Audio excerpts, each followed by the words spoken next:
जय Shri Ram. Hello friends, स्वागत है आपका मेरे चैनल ज्योतिष में। आज का विषय है कि वैवाहिक जीवन आपका कैसा रहेगा। तो आइए इस विषय पर चर्चा करते हैं। यदि विवाह, पहले तो हम लोग बेसिक चीज़ों को समझ लेते हैं। ये जो स्क्रीन पर हैंड देख रहे हैं और ऊपर की ओर रेखा जाती हुई दिख रही है, इसे हार्ट लाइन, और नीचे की ओर जो रेखा जाती हुई दिख रही है इसे ब्रेन लाइन, और ये जो रेखा आपको जाती दिख रही है इसे हम जीवन रेखा या लाइफ लाइन कहते हैं। ये बुध क्षेत्र से अंदर की ओर आती हुई रेखा दिख रही है, इसे हम विवाह रेखा कहते हैं। और ये जो ऊपर जाती हुई रिंग फिंगर की तरफ जो जाती हुई रेखा दिख रही है इसे हम सन लाइन कहते हैं। ये तो हो गया बेसिक चीज़। अब आइए विवाह रेखा पर बात करते हैं। यदि विवाह रेखा आगे चलकर सन लाइन से टच कर रही हो, जो जिसकी शादी होती है उसकी पत्नी उच्च पद पर नौकरी करने वाली होती है। दूसरे सूत्र पर बात करते हैं। यदि किसी फीमेल के हाथ में विवाह रेखा नक्षत्र चिन्ह हो, विवाह रेखा पर नक्षत्र चिन्ह जो आप स्क्रीन पर जो आप देख रहे हैं, और एक बुध क्षेत्र से आती हुई एक आड़ी रेखा उसको काट रही हो, तो उसका विवाह उसके प्रेमी के साथ फिक्स हो जाता है। लेकिन इन वक्त पर विवाह के समय उसके बीमार हो जाने से जो उसका प्रेमी रहता है किसी दूसरी लड़की के साथ विवाह कर लेता है, मतलब जिससे वो प्रेम करती है उससे शादी उसकी नहीं हो पाती है।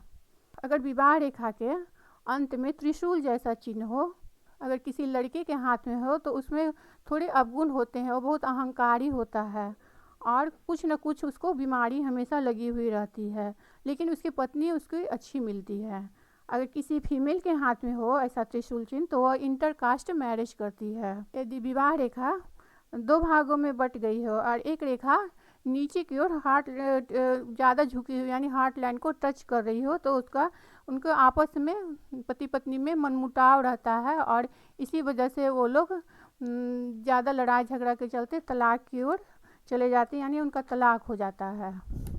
विवाह रेखा अगर बीच में टूट गई हो और ऊपर से एक रेखा आती हुई दिख रही हो, यानी एक रेखा दोनों एक दूसरे के ऊपर हो, तो उनका तलाक हो जाने के बाद भी वे फिर से एक हो जाते हैं, फिर बाद में समझौता कर लेते हैं और फिर से एक साथ रहने लग जाते हैं।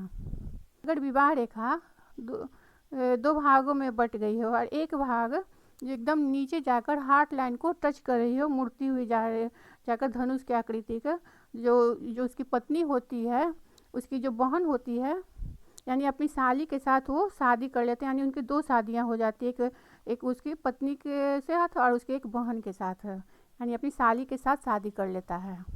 यदि बुध क्षेत्र पर, बुध पर्वत पर विवाह रेखा कई भागों में बट जाए, तो उसके बार बार मतलब जिसकी शादी हो, जो जिसके हाथ में है उसकी शादी बार टूट जाती है, यानी बार बार सगाई टूटने का योग उनका रहता है। उनकी शादी में बहुत विघ्न बाधाएं आती है। यदि विवाह रेखा द्वीप के साथ जुड़ी हो, मतलब शुरुआत में ही द्वीप का चिन्ह हो और विवाह रेखा थोड़ी छोटी भी हो, तो काफ़ी विघ्न बाधाएं उनकी शादी में आती है, लेकिन शादी हो जाती है, लेकिन बहुत विघ्न बाधाओं के साथ उनकी शादी होती है। आपको ये मेरा वीडियो कैसा लगा? अगर अच्छा लगा तो कमेंट्स और लाइक ज़रूर करें। धन्यवाद।